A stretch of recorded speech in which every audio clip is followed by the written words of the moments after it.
Voilà. Bon matin. Dernière journée de camp pour nous. On est triste. On va-tu pleurer? Mais j'imagine que vous avez eu une belle fin de semaine.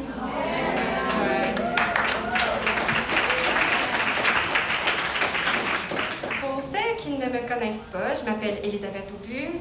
Je viens de Montréal. J'ai 30 ans. Et après la louange, je vais parler un petit peu plus de mon ministère, ce que je fais. Mais là, ce matin, je veux qu'on plonge direct dans la parole. C'est ce qu'on a besoin le plus, n'est-ce pas? Une chose que vous devez savoir sur moi, c'est que je me pose beaucoup de questions. Constamment en train de remettre en question tout. Je veux creuser, je suis curieuse, puis parfois un peu tourmentée. Mais je me pose beaucoup de questions et j'aime explorer les grosses questions avec les jeunes femmes autour de moi pour qu'elles puissent trouver leur réponse en Jésus. Et parlant de questions, j'ai une question au sujet des questions pour vous. Quelle serait, selon vous, la question la plus importante qu'un être humain pourrait se poser? Grosse question. Il y en a qui diraient peut-être quel est le sens de la vie? Il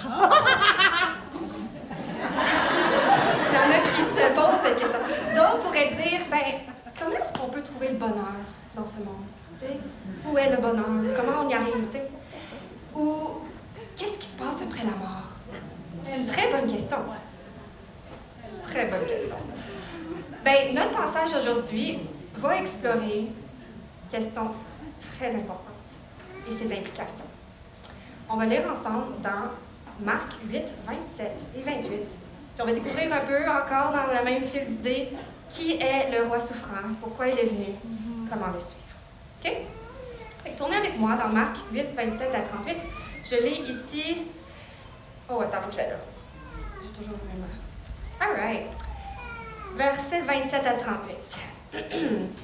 Jésus s'en alla, accompagné de ses disciples, et se rendit dans les villages autour de Césarée de Philippe. En chemin, il interrogea ses disciples. Et qu'est-ce qu'il leur demande? Que disent les gens à mon sujet? Qui suis-je d'après eux? Ils lui répondirent, pour les uns, tu es Jean-Baptiste, pour d'autres, Élie, pour d'autres encore, l'un des prophètes. Alors il leur demanda, et vous, qui dites-vous que je suis? Oh! Pierre lui répondit, tu es le Messie. Il leur ordonna de ne le dire à personne.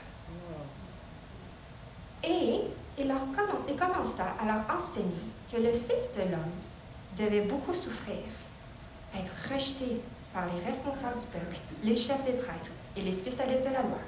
Il devait être mis à mort et ressusciter 3 jours après. Il leur dit tout cela très clairement.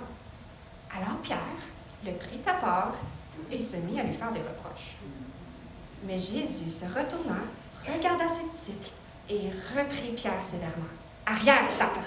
Éloigne-toi de moi, car tes pensées ne sont pas celles de Dieu, ce sont des pensées toutes humaines. » Là-dessus, Jésus appela la foule ainsi que ses disciples et leur dit, « Si quelqu'un veut me suivre, qu'il renonce à lui-même, qu'il se charge de sa croix et qu'il me suive. En effet, celui qui est préoccupé de sauver sa vie la perdra. Mais celui qui perdra sa vie à cause de moi et de l'Évangile la sauvera. Si un homme parvenait à posséder le monde entier, à quoi cela lui servirait-il s'il perd sa vie? Et que peut-on donner pour racheter sa vie? Si quel... Oh, oui. Excuse-moi. Je suis tellement dans mon... Oh non, il est là. Et si quelqu'un a honte de moi et de mes paroles au milieu des hommes de ce temps, qui sont infidèles à Dieu et qui transgressent sa loi, le Fils de l'homme, à son tour, aura honte de lui, quand il viendra dans la gloire de son Père avec les saints anges. Dans le texte, on voit 3 parties. La première partie, ça dépend vraiment à qui Jésus s'adresse. La première partie, de versets 27 à 30, pose la question, qui est Jésus? On va explorer ça ensemble. La partie 2, du verset 31 à 33, quelle est la mission de Jésus? Et partie 3, versets 34 à 38, comment suivre Jésus? Donc, qui est Jésus? Quelle est la mission de Jésus? Comment suivre Jésus? On va voir ensemble comment ces 3 parties ont une exhortation unie pour nous ce matin. Que puisque Jésus est notre roi souffrant, suivons-le donc dans sa souffrance et sa gloire. On va prier. Seigneur, ce passage est rempli d'importance, chargé même. Et je te demande de me remplir de toi pour que ce que j'ai à dire, ça vienne de toi. Et que mes paroles soient les tiennes et que ces femmes, chacune d'elles, incluant moi, la première, on puisse être encouragées par ta parole, croire qui tu es et te suivre, peu importe le prix. Amen.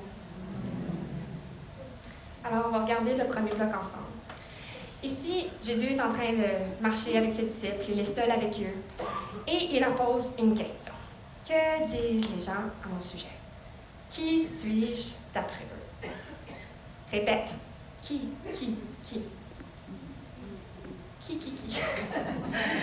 Pourquoi est-ce que Jésus leur demande ce qu'ils pensent? Es-tu comme un peu préoccupé par leur opinion à son sujet? Est-ce que, comme David nous l'a montré, là, c'est Dieu, fait que genre, il devait bien savoir ce qu'il pensait, tu sais.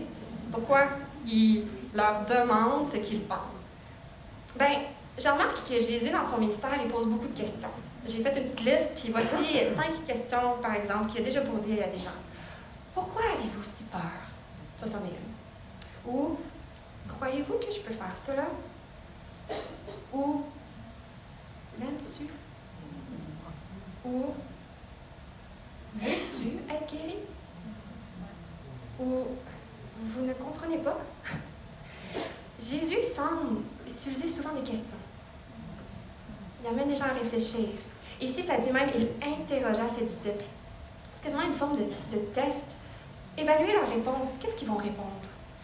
Notamment, imaginez-vous dans une classe à l'école, puis le prof pose une question à la classe. Est-ce que c'est parce que le prof ne sait pas c'est quoi la réponse?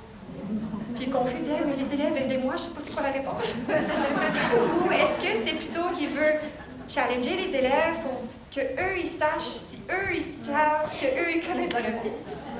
Ils veulent qu'ils prennent conscience s'ils connaissent la réponse ou non. Les questions, c'est puissant. C'est un moyen tellement efficace pour faire réfléchir les gens. C'est quasiment un passage direct au cœur des gens. Moi, j'ai des questions que les gens m'ont déjà posées qui m'ont vraiment remise en question sur beaucoup de choses ou qui m'ont convaincue de « Non, c'est vrai, c'est ça que je crois » parce qu'on me pose une question sur ça. Ou parfois même des questions qui m'ont émue profondément. Je ne sais pas si vous pouvez vous en rappeler dans votre vie. C'est puissant des questions. Et Jésus ici, il veut que ses disciples s'arrêtent et réfléchissent sérieusement sur son identité. Alors, comment est-ce qu'ils répondent? Pour les uns, Jean-Baptiste, pour les autres, Élie, ou pour d'autres, un des prophètes. Début, on nous a déjà parlé un peu de Jean-Baptiste et d'Élie. Jean-Baptiste, lui, il prêchait aux gens, il leur rappelait de se repentir, de revenir à Dieu. Élie faisait plein de miracles pour convaincre un peuple qui s'était rebellé contre Dieu de revenir à Dieu. Les prophètes faisaient beaucoup de la même chose et ils annonçaient aussi qu'un Messie, quelqu'un de spécial s'en venait. Il fallait être prêt pour son arrivée. Fait qu'il y en a certains qui pensent que peut-être Jésus, c'est quelqu'un comme eux. Mais Jésus leur relance la question à eux, personnellement. Et vous, qui dites-vous que je suis? Je peux imaginer un certain silence, quasiment des criquets.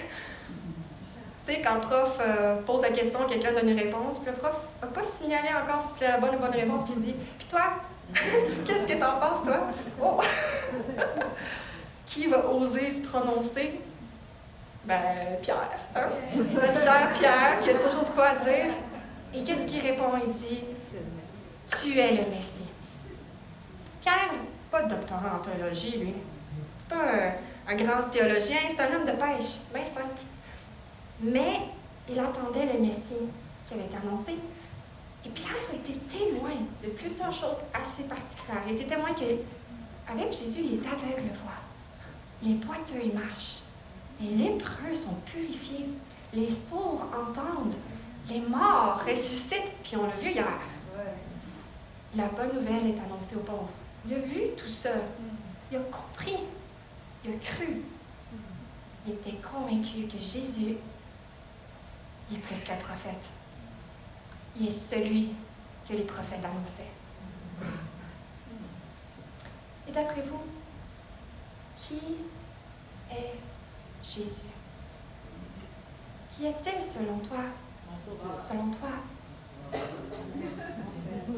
Est-ce que vous êtes déjà posé la question? Certaines oui. Pour certains, ils peuvent dire, c'est un prédicateur impressionnant, charismatique, qui est bien intéressant à écouter, ou ce genre de politicien à l'époque qui voulait tout régler, ou c'est mon chumé, là, on est proche, là. Ou est-ce qu'il est plus Dieu lui-même? Quand Dieu a permis des choses très difficiles dans ma vie, j'ai été confrontée par cette question. C'est venu me péter fort. Qui est Jésus? Je sens pas tout faire ce que je veux, comme je veux. Ça a l'air que je m'attendais à ce qu'il soit un petit génie qui répond à tous mes besoins, mes préférences et mes souhaits. Est-ce que je crois à la bonne version de lui?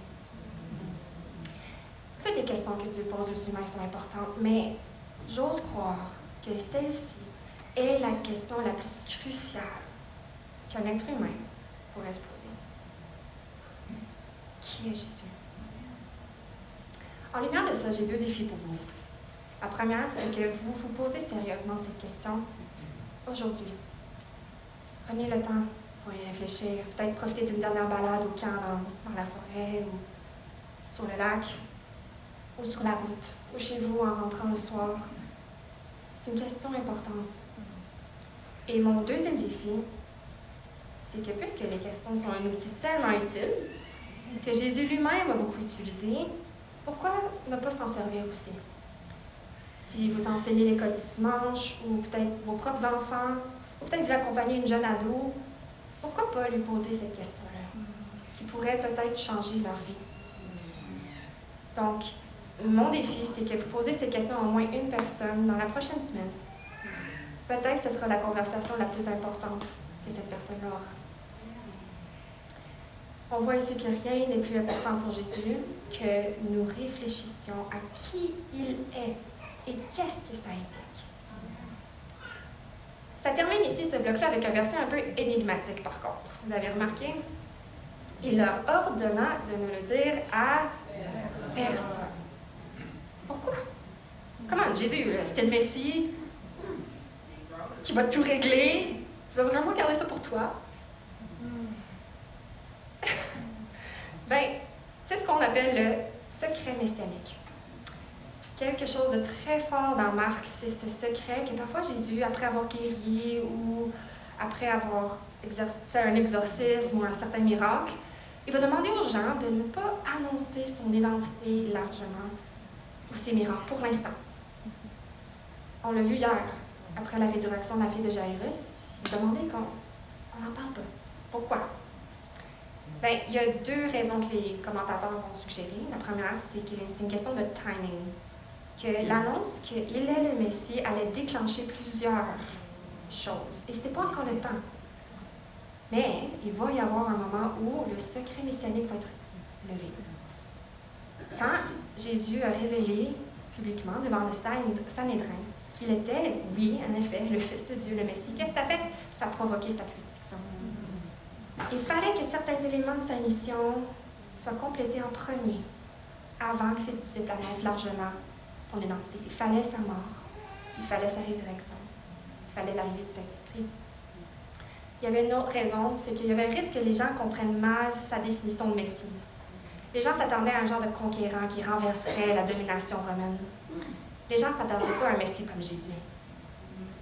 Si la foule réalisait que le Messie était là, il y avait un risque qu'elle pourrait le prendre, s'empresser de le faire roi de la mauvaise manière. Puis Jésus a sa manière. Et c'est en partie pourquoi Jésus s'éloignait par moments des foules ou des villes. Il faisait les choses de manière un petit peu plus discrète. Fait qu'à ce point-ci de notre histoire, il n'était pas temps de répondre partout la révélation encore incomplète de qui est le Messie. Mais il y a un temps pour toutes choses. Et voici le temps pour eux de réfléchir à comment ils vont caser Jésus, dans quelle boîte ils vont mettre, comment qu'ils comprennent. Et ensuite viendra le temps de l'annoncer. Chaque chose en son temps. On va aller à la partie 2. Ici, Jésus discute avec ses disciples et un peu plus particulièrement avec Pierre. Il donne la suite de la révélation divine à son sujet, son identité et maintenant sa mission. Il commença à leur enseigner que le Fils de l'homme devait beaucoup souffrir, être rejeté par les responsables du peuple, les chefs des prêtres et les spécialistes de la loi. Il devait être mis à mort et ressusciter 3 jours après. Je ne sais pas si vous remarquez, il y a une répétition de « il devait ». Peut-être dans votre version que vous avez devant vous, c'est « il fallait ». Même idée. Pourquoi est-ce que Jésus devait passer par tout ça? Pourquoi toute cette souffrance serait nécessaire? Oui, les prophètes avaient annoncé un Messie qui allait délivrer le peuple d'Israël. Mais les Juifs avaient mal compris d'autres détails de ces prophéties. Il fallait que le Messie souffre. Il fallait qu'il soit rejeté. Il fallait qu'il soit mis à mort et il fallait qu'il ressuscite. À plusieurs reprises, Marc va faire des références, des clins d'œil à un autre prophète, Ésaïe, qui a une thématique, quand il parle du Messie qui s'en vient, qui va un jour délivrer le peuple d'Israël, il y a une thématique spéciale, Ésaïe. Il présente le serviteur souffrant. Le Messie n'est pas simplement un roi, mais un roi souffrant. Et beaucoup des Juifs n'avaient pas catché ça. Notre histoire, là, se trouve direct au milieu de l'Évangile selon Marc. La première partie nous donne des indices sur l'identité de Jésus par ses miracles, par ses enseignements, mais plusieurs fois dans ce passage, Jésus laisse les gens tirer des conclusions sur qui il pense qu'il est. Il veut qu'ils réfléchissent. Mais là, notre passage, enfin, pour une première fois, Jésus est très clair. Il ne veut pas que ses disciples manquent cette information importante. C'est la première fois dans Marc où Jésus va révéler qu'il faut qu'il souffre et qu'il meure. Il va le rementionner plus tard, mais là, c'est une nouvelle choquante pour les disciples. Jésus confirme qu'il est le Messie, mais le Messie a une mission spéciale, la souffrance qui va mener à la gloire. Jésus dit ça ouvertement. Il n'est pas en cachette, il dit ça à ses disciples. Il n'est pas en train d'être subtil avec des paroles énigmatiques claires. Mais Pierre, lui, il a de quoi lui dire en privé. Et je l'imagine en train de prendre Jésus par le bras, l'emmener à part, puis ah, Jésus, on ne pense pas toutes ces pensées négatives. Ah, maintenant, Pierre, lui, il a tout compris, hein? C'est un érudit, il sait c'est qui Jésus, c'est le Messie, il a des choses à dire sur sa mission aussi, non? Non. Pierre n'a pas compris. Pierre avait raison sur l'identité de Jésus, mais s'était gravement trompé sur comment ça allait se jouer. Jésus n'est pas un héros conquérant qui va utiliser des pouvoirs magiques pour délivrer son peuple, un peu comme Moïse l'avait fait avec des signes grandioses. Oh, les gens espéraient pour ça. Jésus n'est pas venu pour ça. Il est venu apporter une délivrance, oui, mais d'un ennemi tellement plus grand, l'esclavage spirituel. Et pas juste pour son peuple, pour toute personne qui veut croire en lui et qui se tourne à lui, même des femmes du 21e siècle au Québec. Il est venu pour ça. Et ça, c'est une autre raison pourquoi Jésus insistait sur un certain secret messianique, c'est parce que même Pierre, qui avait compris l'identité de Jésus, n'avait pas compris tout, puis aurait pu déformer le message à ce point-ci. Il y a un temps pour toute chose. Et il y a une thématique intéressante dans Marc. Quand les disciples, incluant Pierre, ne comprennent pas quelque chose, c'est souvent un indice par Marc qu'il y a une vérité essentielle qui vient d'être présentée. Parce que ça arrive souvent qu'ils ne comprennent pas. Et souvent des moments très clairs. Et un peu comme David nous avait parlé, il faut que le voile soit déchiré, que le voile soit enlevé. Puis en ce moment, les disciples n'arrivent pas à saisir pleinement que Jésus est un Messie différent de ce qu'on s'attendait. Un roi souffrant. Comment Jésus répond à Pierre, puis les reproches de M. Pierre? Il se retourna et regarda ses disciples et reprit Pierre sévèrement. « Arrière, Satan! Éloigne-toi de moi. » Imaginez le choc pour Pierre. Genre, les seules fois qu'il a entendu Jésus parler sévèrement, c'était genre à une tempête ou à des démoniaques. OK. Je sais pas pour vous, là, mais on peut sentir un certain malaise. Là. Vraiment, Jésus, là, Pierre n'avait pas de mauvaise intention. Il voulait juste t'aider. Pourquoi est-ce qu'il est sévère? Ben, oui, il avait peut-être des bonnes intentions, mais c'était pas une maladresse légère. Pierre est en train de rejeter l'aspect de la révélation qui ne correspond pas avec ce que lui veut, à ce que lui s'attend, le Messie. Il challenge l'autorité du Messie en disant au Messie ce que le Messie doit faire. Peut-être que, comme moi, vous pouvez ressentir un malaise de l'idée d'un doux Jésus qui parle avec sévérité. Peut-être, dans votre expérience, les gens sévères n'étaient pas toujours aimants. C'est facile de penser que Jésus, il est trop dur envers Pierre. Mais j'aimerais nous rappeler, il n'y a jamais eu quelqu'un d'aussi aimant que Jésus. Jamais. Même ses confrontations sévères sont pleines d'amour. Il réprimande Pierre parce qu'il aime Pierre. Il aime ses disciples. Et parce qu'il les aime, il faut qu'il communique le sérieux de l'erreur de Pierre. Mais pourquoi est-ce que Jésus appelle Pierre Satan? C'est comme un peu le insulte next level. Ouch! Ben, réfléchissez avec moi. À quel autre moment dans les Écritures est-ce qu'on voit Satan, le grand ennemi de Dieu, influencer l'humain à challenger les instructions de Dieu?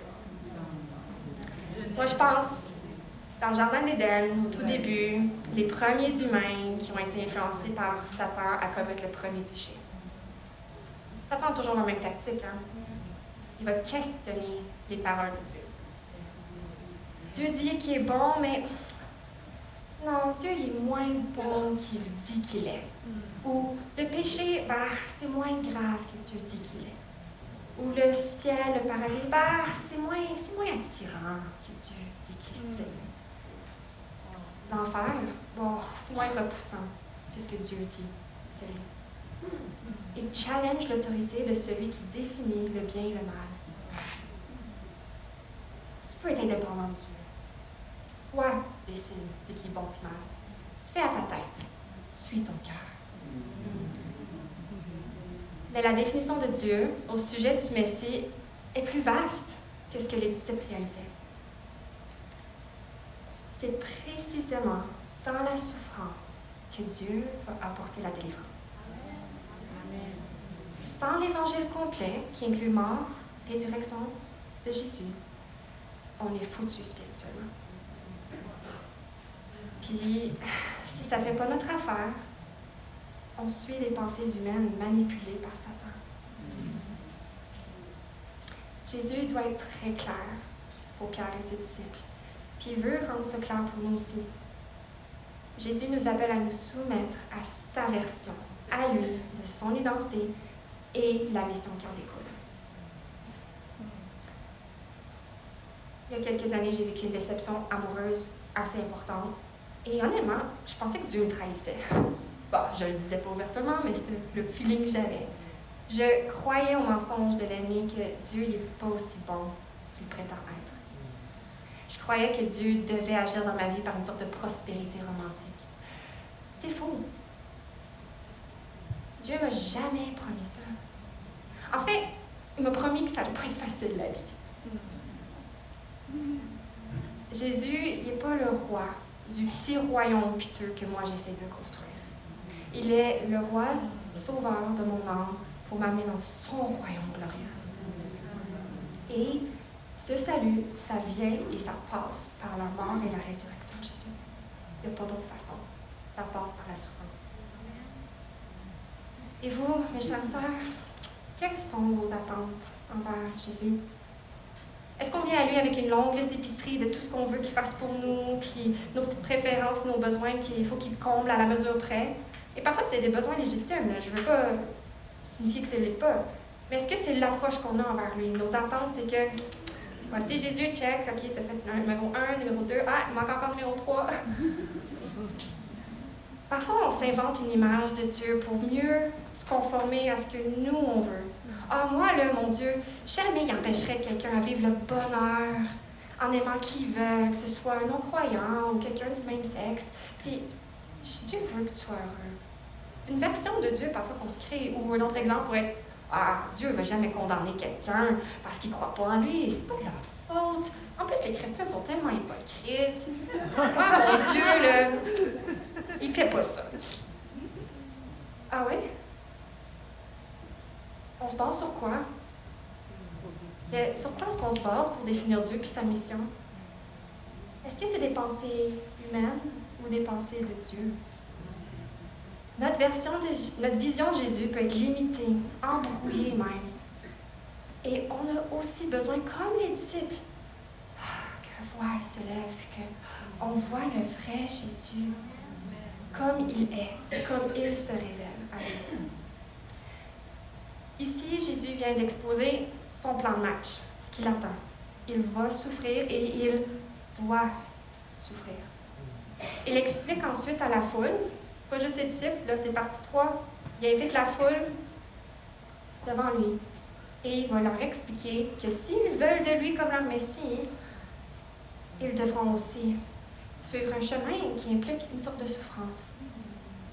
Même s'ils ne comprennent pas toujours ses grands plans d'amour. C'est le chemin gagnant. Regardons ensemble. Il leur dit, si quelqu'un veut me suivre, qu'il renonce à lui-même, qu'il se charge de sa croix et qu'il me suive. Il y en a des versions qui veulent dire, si quelqu'un veut être mon disciple, qu'il renonce à lui-même, qu'il se charge de sa croix et qu'il me suive. Ici, Jésus va donner son explication, sa définition d'un disciple. 1. Renoncer à soi-même. 2. Se charger de sa croix. 3. Le suivre. Renoncer à soi-même. Qu'est-ce que ça veut dire? Bien, on a tendance à être autosuffisant. Hein? On a tendance à avoir notre propre définition du bien et du mal. Renoncer à soi-même, c'est faire le contraire de ce que les premiers humains ont fait dans le jardin, quand ils ont défini le bien et le mal selon leur terme. En fait, tous les systèmes religieux fonctionnent de cette façon-là. Ils veulent trouver l'espoir et la vie, ou le nirvana, ou peu importe, par leurs efforts, selon leurs termes, par leurs propres moyens, sans dépendre d'un sauveur. Mais en fait, renoncer à soi-même et sa stratégie personnelle, c'est un pas vers le salut. Je ne suis pas capable d'être sauvé à ma façon. J'ai besoin de ta façon. Deuxième point, se charger de sa croix. Nous, les chrétiens, là, on aime ça, le symbole de la croix. Est-ce qu'il y en a ici qui ont un petit bijou avec un pendentif d'une croix quelque part? Ouais, il y en a quelques-uns. C'est joli, hein? Mais tu sais, une croix, c'est fait pour mourir, hein? Imaginez si on portait des jolis colliers dorés avec des pendentifs d'une chaise électrique. Ou d'une guillotine, genre. Ben, tu sais, la croix, c'est le symbole de la mort la plus violente imaginable à l'époque. Et, je sais pas pour vous, mais moi, j'aimerais ça réduire le mal dans ma vie, de toutes sortes de moyens, en faisant plein d'efforts, en me forçant, en exerçant ma volonté, puis en changeant. Mais la prescription de Dieu, c'est pas à changer par nos propres efforts, c'est pas de contrôler, maîtriser le péché, c'est que le péché meurt sur une croix. Être un disciple signifie que tôt ou tard, on va chacun devoir faire face à une croix. Et une croix, ça va toujours impliquer une certaine perte, un sacrifice. C'est pas agréable. Et aucun chrétien peut éviter ce chemin. Voici quelques exemples. Imaginez que vous recevez des éloges pour quelque chose que vous avez bien fait, un travail d'équipe ou votre ministère. Les gens sont comme « Oh, t'es tellement bonne! » Bien, au lieu de chercher plus de reconnaissance et laisser la fierté grandir, tu détournes l'attention vers le Dieu qui t'a permis de le faire. Ça, c'est porter sa croix. Ou bien, tu as un plan pour ta vie, ta carrière. Mais Dieu te conduit dans une autre direction qui semble plus difficile et incertaine. Au lieu de résister le changement et d'insister pour suivre ta façon et ton plan de match, tu abandonnes tes projets personnels et tu soumets ta vie à Dieu. Ça, c'est porter sa croix. Ou bien, on te demande de faire des tâches qui semblent vraiment insignifiantes, même ingrates, comme nettoyer l'église ou s'occuper des enfants ou aider quelqu'un dans des choses bien ordinaires du quotidien. Ben, au lieu de considérer ces tâches qui sont une perte de temps ou peu de valeur, non, tu les accomplis avec joie parce que tu le fais comme un service pour Dieu. Ça, c'est porter sa croix. Ou bien tes amis et tes collègues qui obtiennent des avantages ou des promotions que toi, tu mériterais beaucoup mieux qu'eux. Au lieu de sentir une sorte d'envie ou de questionner Dieu, et tu cultives la gratitude et pour ce que Dieu t'a donné, tu te réjouis pour les autres. Oh, ça c'est porter sa croix. Est-ce que c'est facile? Non. Mais Jésus nous appelle à ça. Troisième point, le suivre dans l'inconnu. La nouvelle vie que Jésus va offrir à ses disciples va coûter leur ancienne vie. Il les invite à le suivre. Et il leur dit que ça vaut la peine. Mais ça va faire mal. On se rappelle, hein? Il nous donne l'exemple. C'est un chemin de souffrance vers la mort. Mais un chemin de souffrance vers la mort qui est suivi d'une résurrection. Et mes chères sœurs, est-ce que votre vie de disciple est marquée par ces trois choses? Renoncez à vous-même, portez votre croix, le suivre. C'est une question importante qu'il faut que je me pose. Je vous invite à vous le poser. Il continue Jésus en disant, si un homme parvenait à posséder le monde entier, à quoi lui servirait-il s'il perd sa vie? On est dans une société particulièrement obsédée par posséder le monde. On est préoccupé à sauver notre vie terrestre. Vous avez probablement déjà entendu parler du FOMO, le Fear of Missing Out. Je veux vivre toutes les expériences que je peux avant qu'il soit trop tard. Je veux voyager, je veux faire tous les pays que je peux. Je veux m'acheter plein de bébelles que j'ai pas de besoin. je veux une relation amoureuse qui fonctionne, puis si ça fonctionne pas, je vais en trouver une autre. Puis je cherche la satisfaction. Je cherche à être confortable, à avoir tous mes petits besoins comblés. Je veux des expériences enrichissantes. Je veux des diplômes. Je veux que les autres m'aiment. Je veux l'approbation des autres. Je veux la liberté. Je veux posséder le monde. Je veux sauver ma vie. Je vous invite à faire une liste de vos priorités et à évaluer si ça s'aligne avec ce que Jésus nous invite. À renoncer à nous-mêmes, à porter notre croix, à le suivre. Est-ce que ça s'aligne? Est-ce qu'on est prêt à perdre des choses pour Jésus et la bonne nouvelle? C'est son challenge envers nous. Parce que, honnêtement, aucune de ces choses ne valent le prix de votre âme. Jésus montre que le chemin des hommes, c'est pas logique de vouloir gagner, amasser, vivre une vie terrestre qui, là, je vis le bonheur, pour ensuite perdre tout ça, puis ton éternité. En fait, Adam et Ève, les premiers humains, ont voulu posséder le monde. Et qu'est-ce qu'ils ont ressorti? Ils ont perdu tout. Ils ont choisi la mort au-dessus de la vie en essayant de préserver leur vie autonome. Et ici, je veux mentionner que les enjeux sont énormes. Jésus dit que l'enjeu ici, c'est de perdre sa vie. Et il parle d'une perdition éternelle. L'enfer est réel, hein? Mais malheureusement, trop peu de gens l'enseignent de nos jours parce que ça crée des malaises. C'est pas le fun. Je veux pas y penser, moi. Maintenant, il y a beaucoup d'hypothèses de ça va ressembler à quoi l'enfer. Peu importe. Une chose est certaine, c'est que si on ne fait pas de Dieu l'autorité suprême de notre vie, un jour on va le regretter. Les enjeux sont énormes. Votre âme est précieuse. Vraiment. Et Jésus nous aime assez pour nous poser cette question. Est-ce que le monde entier vaut votre mort éternelle? Non. Rien sur terre ne vaut l'enfer. C'est choquant? C'est normal. Mais est-ce qu'on pourrait oser croire que ce que Jésus veut nous offrir, à la place de toutes ces belles choses-là, ce que Jésus veut nous proposer est la meilleure option, 1000 fois mieux en fait, que ce que ce monde nous offrait? Que, en fait, renoncer à soi-même, porter sa croix et suivre Jésus, c'est vraiment la meilleure option possible. Est-ce qu'on peut oser y croire?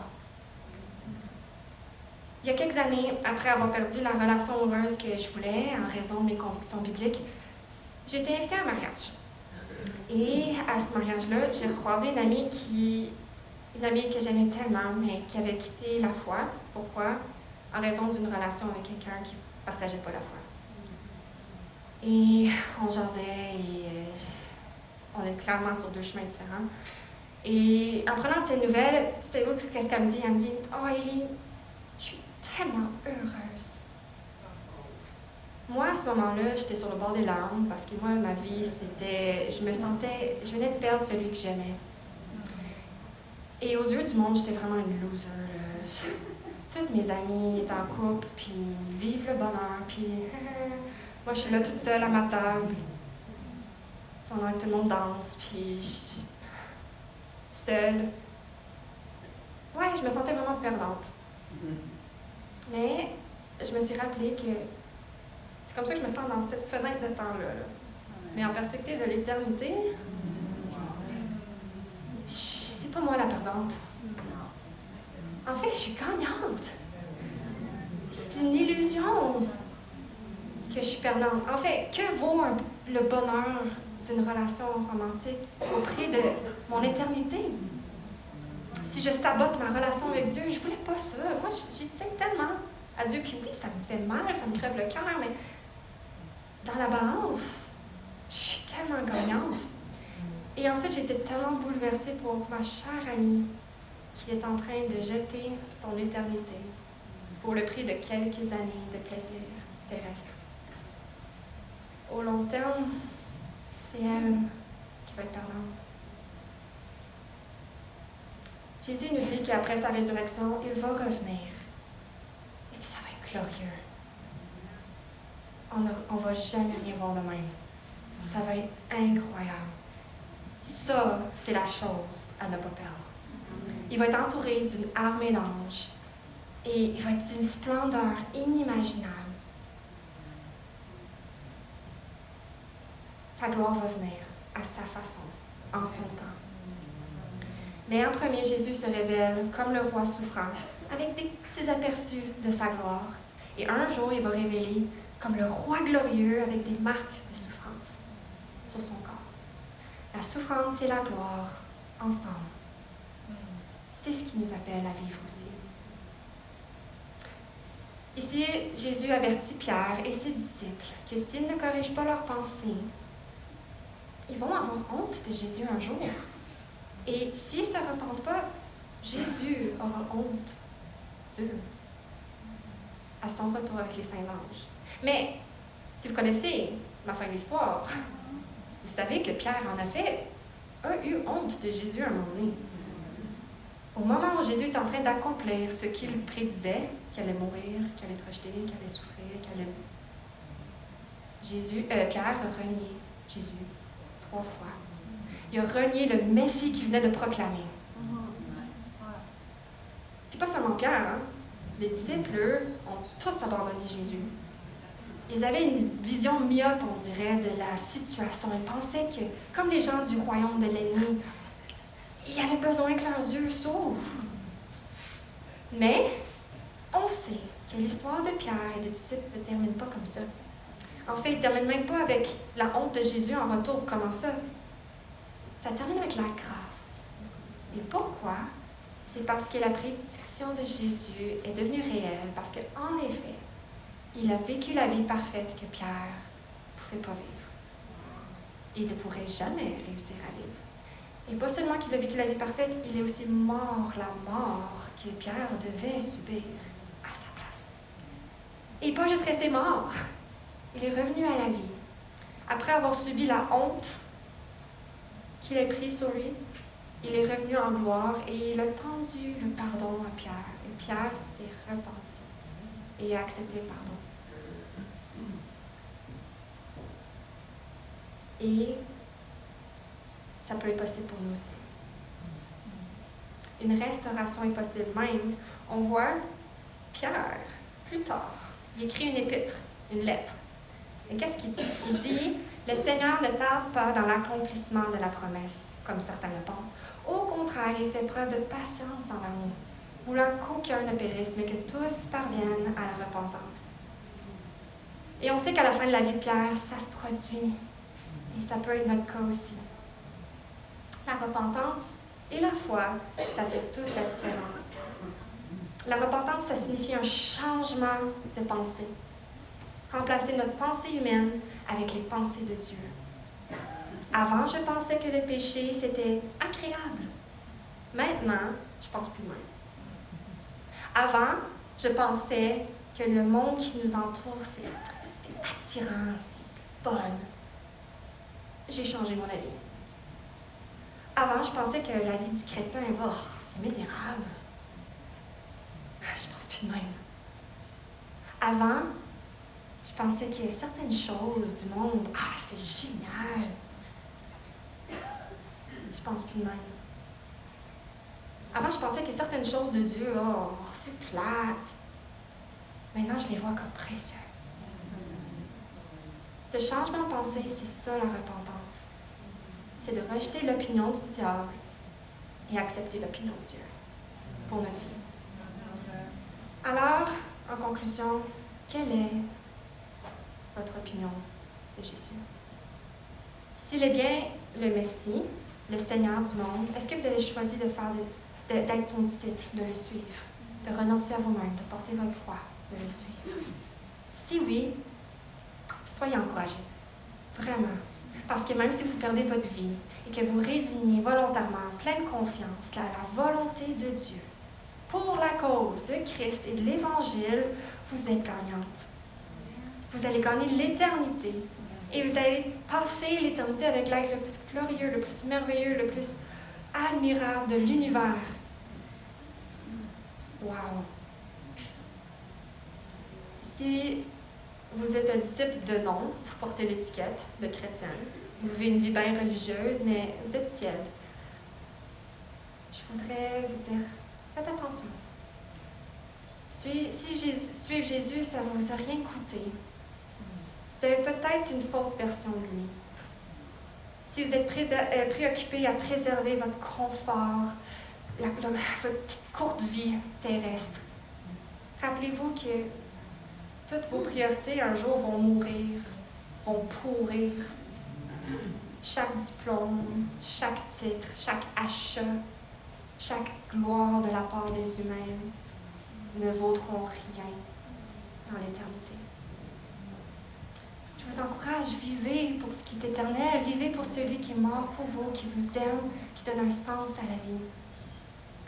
Et si vous ne connaissez pas Jésus, je vous encourage à réfléchir. Je vous invite à vous tourner à lui, à vous repentir, changer d'idée et à accueillir le pardon comme Pierre a pu le faire. Alors, puisque Jésus est notre roi souffrant, suivons-le donc dans sa souffrance et sa gloire. On va prendre un temps de prière. Je vais inviter les musiciens à faire un peu de musique derrière.